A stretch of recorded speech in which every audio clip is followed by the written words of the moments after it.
Oi, pessoal, tudo bom com vocês? Eu trabalhei como ator na indústria de Bollywood, na Ásia, na Tailândia. Eu vou contar para vocês aqui essa história. Meu canal é sobre as minhas vivências. Então, além de trazer informação sobre mais formal sobre revisão de texto, linguística, as minhas experiências acadêmicas e todos esses diálogos com vocês, eu também falo sobre as minhas vivências, sobre a minha vida, as minhas experiências pelo mundo. Eu trabalho remotamente e tudo isso compõe a gente. A gente não é feito só de informação formal, só do conhecimento acadêmico. Então, acho que por trás disso sempre tem uma lição, sempre tem alguma coisa que alguém aí do outro lado pode absorver por meio desses áudios, em que eu conto essas histórias, né? E é por isso que eu trago isso para o canal, porque o canal é sobre isso e eu acho importante, isso compõe inclusive tudo que eu trago aqui. Né? Principalmente essa coisa do texto, do discurso, da sociedade, que está tudo muito conectado, inclusive com a minha profissão. Eu me constituo revisor não só pelo conhecimento acadêmico, mas pelas vivências de mundo, principalmente em outras culturas. Né? E é por isso que eu trago isso aqui também para divulgar o meu serviço, a minha atuação. É alguém que revisa com essa carga não só acadêmica, mas de vida que não é todo mundo que tem, né? Então, é por isso que eu trago isso aqui para o canal. E eu conheci, na época, eu já vivi na Tailândia muitas vezes. E na época, né, foi em 2019, eu tinha o meu grupo de amigos lá, alguns amigos que eu tinha feito, era um grupo de franceses e de locais tailandeses, o pessoal mais da área de ciência da computação, um pouco mais nerd, assim. Depois desse período, eu conheci na academia do meu condomínio, eu estava malhando na academia, um brasileiro, era um casal, na verdade. E eu ouvi eles falando em português, eu falei, ah, olha, brasileiros e tal. Só que a menina não, ela falava português, mas ela era da Sérvia, mas falava português perfeitamente. E eu sempre fiquei um pouco resistente assim. Nunca conheci muitos brasileiros no exterior, no início das minhas viagens. E para dizer a verdade, no início eu nem tinha tanto interesse porque eu queria crescer e eu já tive experiências fazendo curso de intercâmbio em que eu era rodeado de brasileiro o tempo inteiro. E eu sou brasileiro, né? Então me identifico. E o que aconteceu nesses cursos? Eu acabei não falando tanto a língua inglesa, então não consegui interagir tanto. Eu ficava ali isolado no grupo de brasileiros. Isso é muito comum de acontecer para quem viaja para o exterior, né?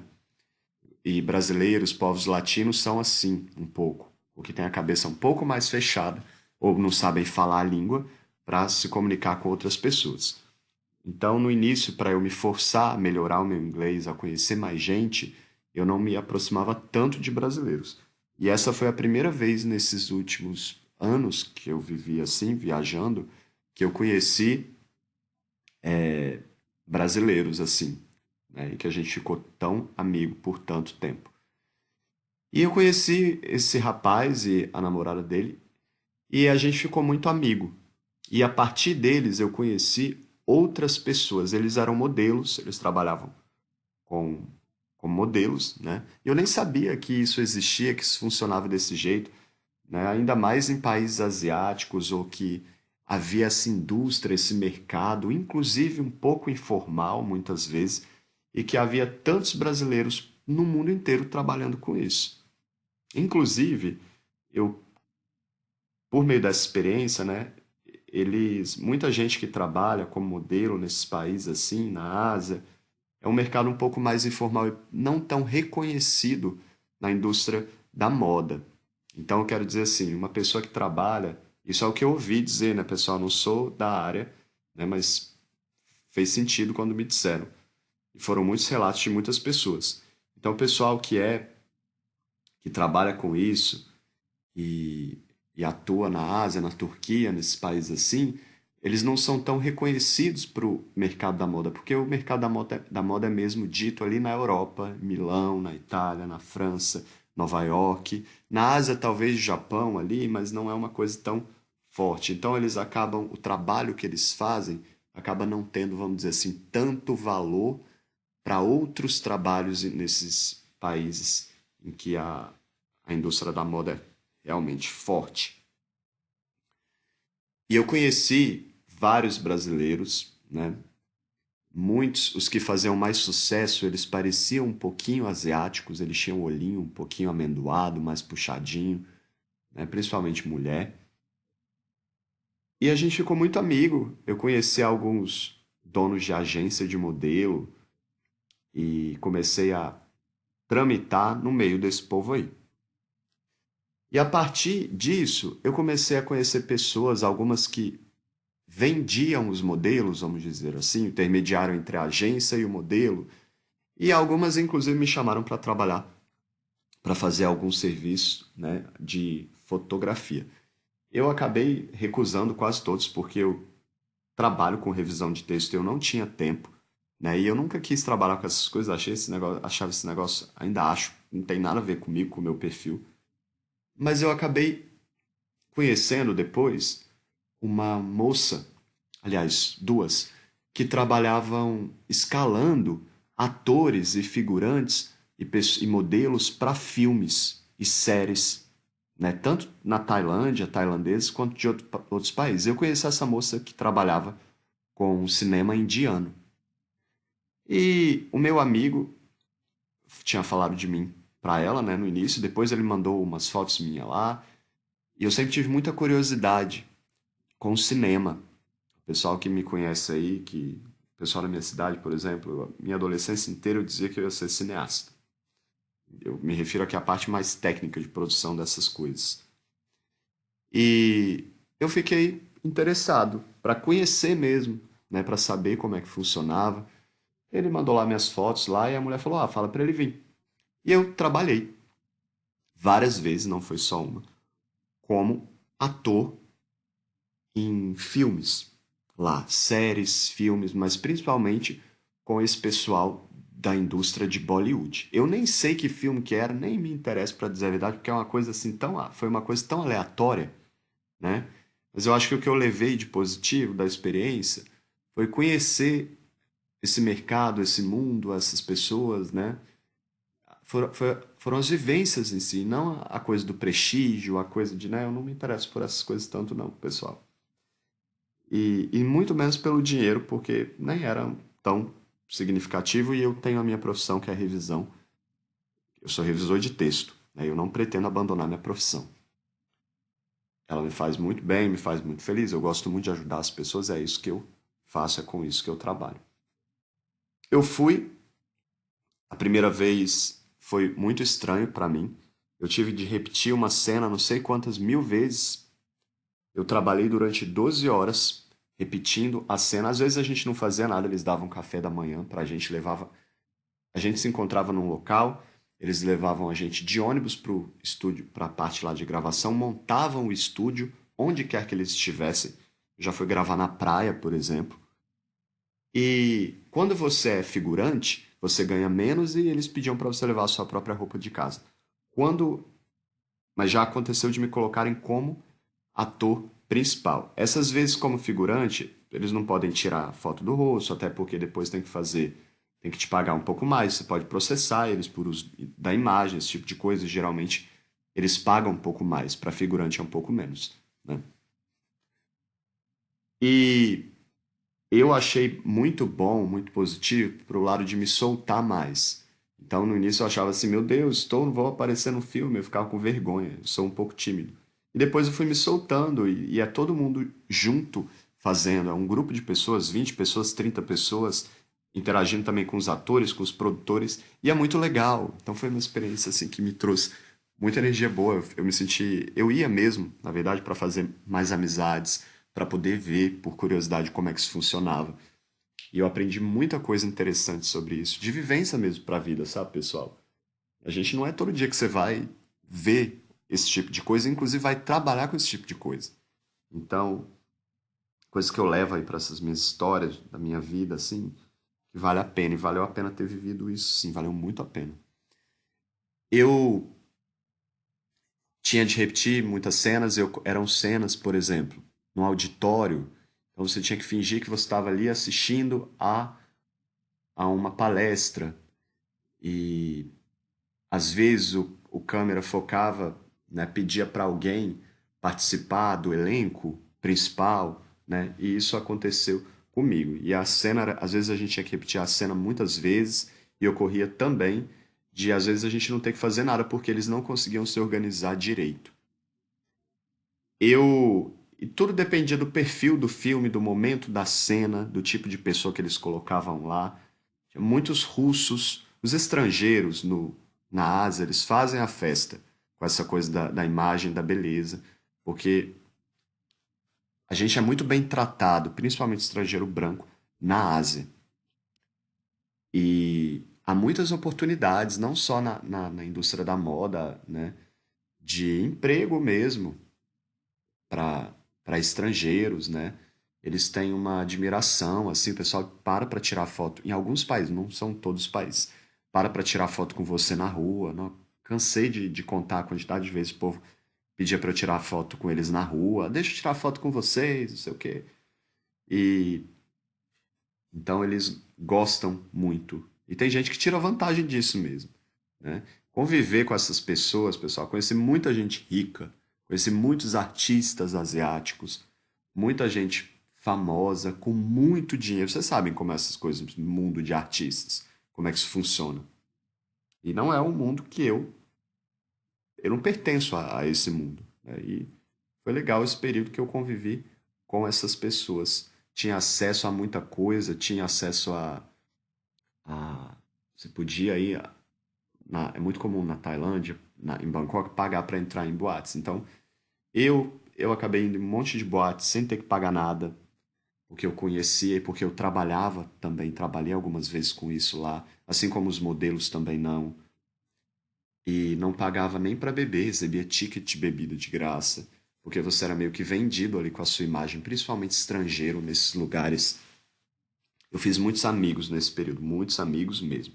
Mas eu tinha que trabalhar durante a semana, então eu não interagia tanto com eles, era mais aos finais de semana, né, que era o tempo que eu me dava ao luxo de, né, porque eu não tô ali no oba-oba, eu tô trabalhando, então eu precisava ficar mais tranquilo no final de semana, eu não trabalhava, então eu ia ali, né, interagir com outras pessoas e curtir, né.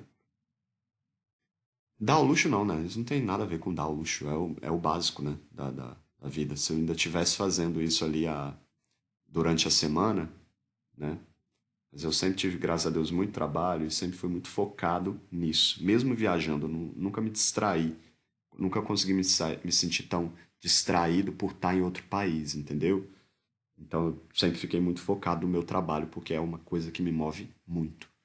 Mas aos finais de semana eu tento criar estratégias para poder conhecer pessoas, sair, mundo lingo, né? Vou a encontros de couchsurfing, conhecer pessoas, esse tipo de coisa.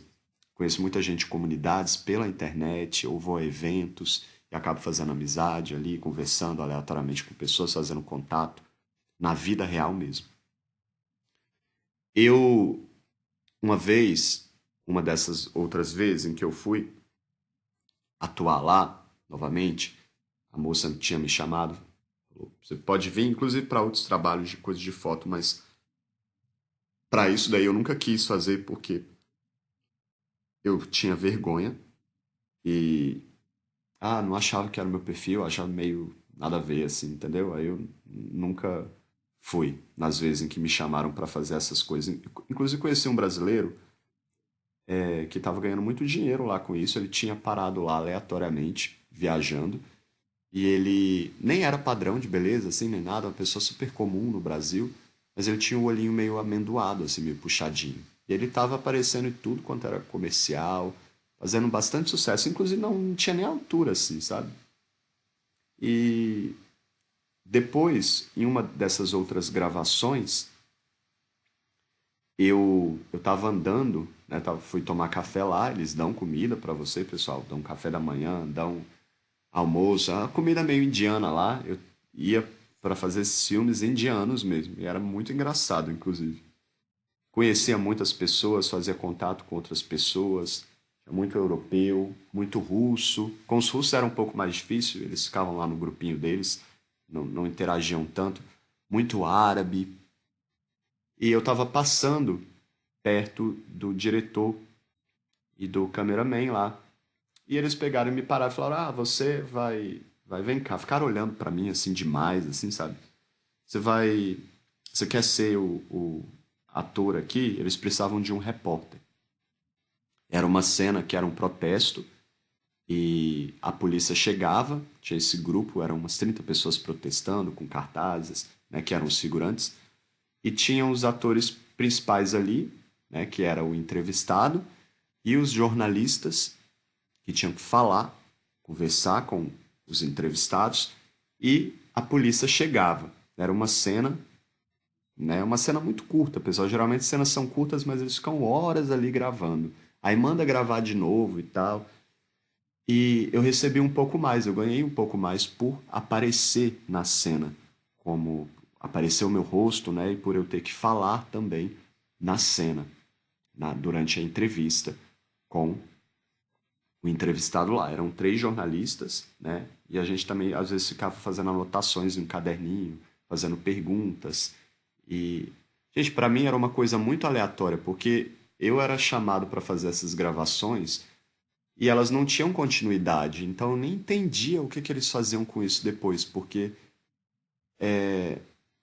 eu achava estranho, porque, obviamente tinha os atores principais, mas eu ficava pensando assim, como que eles ficam usando a imagem de pessoas aleatórias? É claro que os contextos reais de vida, né, você vai ter pessoas aleatórias, mas no caso do jornalista, tá, eu era o principal ali, um dos principais ali, eu não era só figurante, né, porque eu tinha que falar, eles usavam a minha imagem, eu ganhei um pouco mais e tudo, mas eles não utilizaram a minha imagem futuramente no filme. Então, deveria ter uma continuidade, obviamente, com os atores principais, né? Então, não era o ator mesmo principal do filme, mas aparecia ali e ganhava um pouco mais de, pela minha, por aparecer, né?